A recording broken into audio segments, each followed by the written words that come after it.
Coming up on Where Bluebirds Walk this week, we are, of course, looking ahead at the 8 games that are left for the Bluebirds and predicting where we think the points will come. We're also asking AI where Cardiff will finish and seeing what Jamie and Tom, our panellists this week, think of where they place Cardiff. Before all of that, we're also going to ask Tom and Jamie their thoughts on the week just gone. 2 games this week, Jamie. How's your heart rate? After yesterday, better. But if you'd have asked me that on Tuesday night / Wednesday morning, I'd have been very infuriated. So yeah, I suppose it's been a tale of 2 contrasting feelings for the week, I suppose.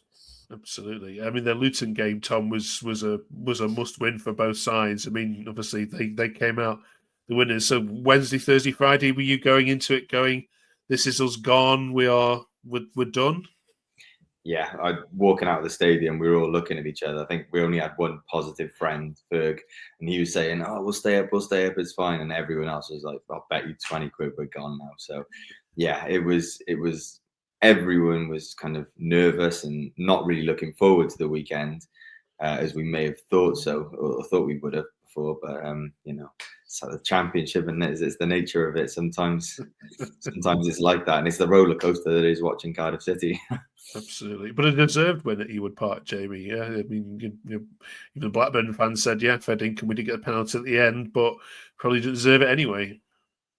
Yeah, I mean, I think when we look at the manager in terms of his probably tough week after the criticism he faced this week, rightly so, wrongly so, whatever side you want to look at it.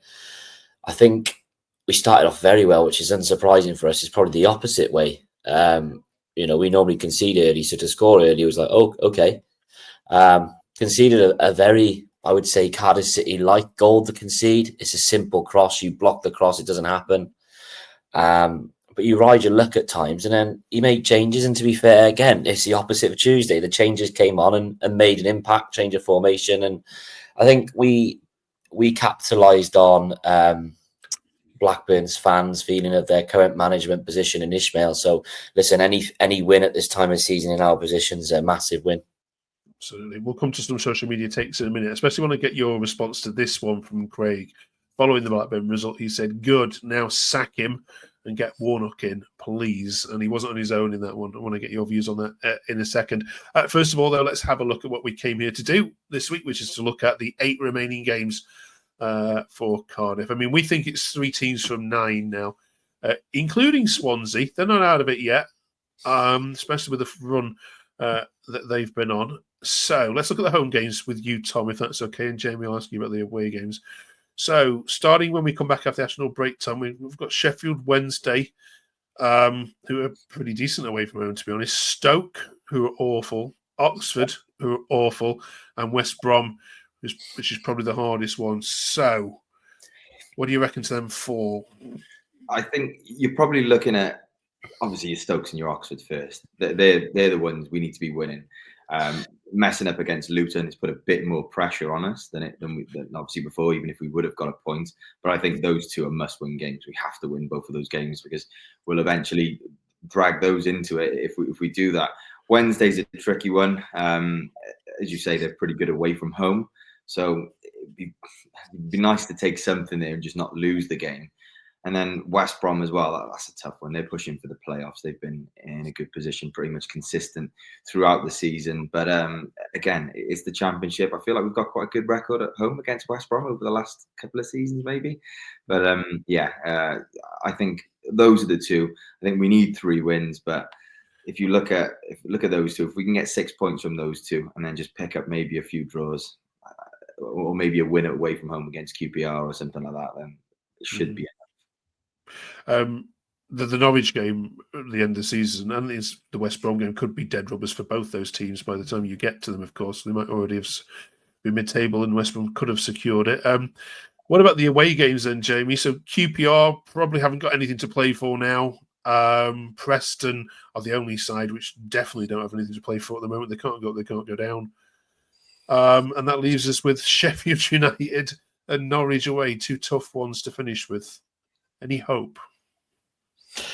Yeah, I mean, we still got to have hope. I think on the first one that says, I'll criticize when it's not going well, praise when it is. Like you said, it could go either way because these sides who got dead rubbers as such, nothing to play for. There's no pressure on them, is there? So, they could play with a bit more freedom, maybe try something different. Looking in towards next season. But looking at fixtures, QPR, we haven't got a bad record there. I think it's a bit mixed. I know we went there last year and got a positive result. Preston at any time of the year is a tricky place to go. We had 2 late goals there last year, which was brilliant. Sheffield United, let's be honest, they've won the Steel City derby today. They're a tough team, but we went there in the cup, albeit with rotated squads, and we've won there. So as long as it doesn't get to Norwich away, and a long old poke that is, and we have to get something with a wretched record that we have there, I'll certainly take it. Okay. All right. Let us know in the comments, please, what you think. How many points out of 24 are the Bluebirds going to pick up? We asked AI that question, and they predicted the following. There's the top of the table, which we're not too concerned about. And here's the bottom. Now, they said, they said you'd pick up enough points to get to 52 points. An 8th position, which is another, what is that? That's another 14 points out of 24. It's unrealistic, isn't it, Tom? I think that's very generous. I'd love it to be 52 because if it is, I'm sure it'll be done well before the last game, as Jamie says, at Norwich, because we have got a terrible record at Carrow Road. But let's see over the next couple of games now, and let's see what we can do, obviously, after the international break, because Wednesday's massive. If we win that, hopefully we can have a bit of momentum again and then try and go on a little bit of a run just to ease it into the final 7. Following the midweek games, we did have a go ourselves in putting all the fixtures into World Football Net, which you didn't have a go at. You actually go and type in all the results. So I'm afraid, because I did this after you lost to Luton, I was on a bit of a downer with you. I probably might do it again now after, but echoed Tom's thoughts of you going down. So yeah, I put you down by 1 point to Oxford. Apologies, but it was after you lost to Luton. In my defence, what needs to happen though, Jamie? I mean, first of all, what was wrong against Luton? The players, weirdly, when I watched it from my point of view, the players just didn't seem up for it. Luton just seemed to want it more, which is amazing. Yeah, I think mentality has probably been something that has been questioned a lot for Cardiff City this year. We can go on a good run and everything's fine, but a lot of people have had that sort of reluctancy to enjoy the highs because they feel that there's always a very catastrophic low with the team. I think with the club, at times, certain results paper over cracks that may be there, especially, like you said, with our ever-growing problems that we have behind the scenes in regards to ownership, structure, etc. But again, I think, like you said, you don't want to give a side like Luton, who are low on confidence, anything to go off. And, you score a goal, brilliant. Calm yourself down, and I think straight away after kick-off, Luton went on the attack and we nearly conceded. So it was like, when they then score, you think, right, now we've really got a game on our hands. And we just didn't. I mean, I don't think we really applied ourselves as well as we could. I think we were not necessarily beat up, but I think we were physically imposed by Luton, who just, it seemed like you said, they wanted it more, and they treated it like their cup final, as they should. And yeah, we went into Saturday, having to get someone, which we did, but it would have been better had we got someone against Luton. Obviously, that would have been much better looking at it now. Yeah. On to the Blackburn game. So social media takes, Tom, include this from Scott. Mate, we take it all back. Huge 3 points. Well in, lads. Has says, well, the Yak clapped the fans last week. The Yak scores this week. There's an absolutely massive coincidence, bro. Jamie will know on this channel we've spoken about Mighty, positively and quite negatively, over the last 33 weeks. What's your take on him? It's difficult with him. I don't think he's a bad player. I think at times we've not utilised him correctly. I think trying to stick him up front for first half of the season under Bulut, and obviously before he was sacked, and then Reza did try it as well, it was never going to work. He's when he is on the wing, sometimes you can see the positives, and you have to look at what he did at Reading to see that there is clearly something there, and there is a goal scorer in there, because he's got quite a really good record for Reading in terms of putting the ball in the back of the net. But I think he divides opinion more so because he's just inconsistent again, like a lot of this team. Like Jamie said earlier, though, seems to be maybe there's a mentality issue. I don't know what it is, but sometimes the players will play really well, and then other times you look at them and think, "Gosh, what are you doing? How did you get in the starting 11?" Okay. The other main topic coming out of the Blackburn game, Jamie, was one which is rearing its head every week now, but seems to be growing in momentum this week, which is characterised by these two ones here. They weren't the only ones, though. Leo saying big 3 points, but Reza still needs to go. Harry, Reza still needs to go. We got lucky today against Blackburn. This is the final time we'll ask this, because I don't think it's going to happen after this point, but we're at the international break now, which is notorious for chairman getting a little bit nervous. So if he is going to go, it has to be now. What do you think is going to happen over the next 12 days?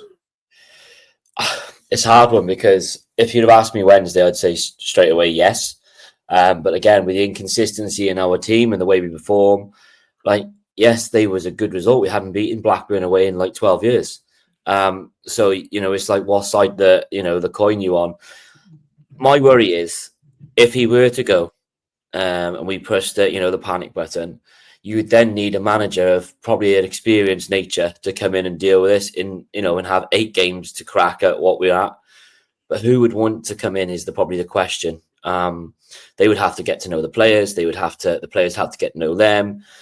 It's a big risk. I'm still very much on the fence on it. Maybe because I think he's probably a nice guy and he's approachable, probably too approachable, in fact.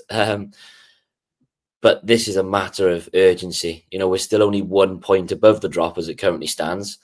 And, it's the squeaky bum time, isn't it? And again, some clubs like Derby, are starting to pick up results with more experienced managers. Do we look at getting, say, the only one that springs to my mind is a Slaven Bilic type of chat, to come in? But again, does that mean you're resetting everything for such a short pace of time? I don't know. What would you do, Tom? Yeah, I think it's exactly what Jamie says. Who do you bring in, and who wants to come in at this stage of the season with 8 games left? It's very difficult to change anything, really. I think because we started this experiment with him, may as well finish it now. I think he knows what we need to do. Sometimes he maybe does need to be a bit harder on the players. I think he's a bit soft on them at times, and that's why a few of them have kind of set out for him a few times, because I think they like the way he deals with the situation there. But I think if we were to have gone for someone, we should have done it probably 4 or 5 games ago, and then that would have given them a chance to at least build some momentum and change the system and change the mentality that is there. But still, it's a tough ask. Neil Warnock's name has been mentioned a couple of times on some channels.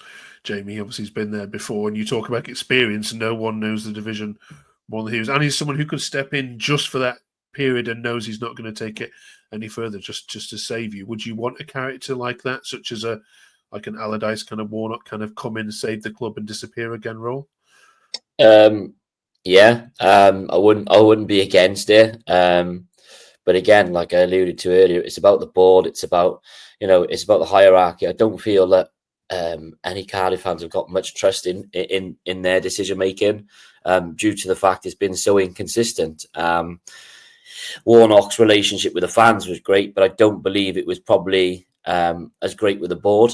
And whatever reason that will be given. But yeah, I mean, Cardiff's a funny club. We're a massive club in our own nature, but it needs to be given the right direction and steered the right way. And like you said, experience is huge. And I think if Warnock did come in, I'm sure he'd get a lot more fans on the seats and the atmosphere down the stadium booming. So yeah, who knows what's going to happen? We've got an international week ahead, and I wouldn't surprise me if our club did press that red surprise, emergency button. Okay. Right. Cheers for that, fellas. Join us next week. There's no football to talk about next week, but we're getting Tom and Jamie to run the rule over all the players out of contract in the summer and deciding who stays and who goes. So join us for that. It should be a good one. And then we're obviously looking ahead to Sheffield Wednesday. See you in 7 days' time. Thanks for watching.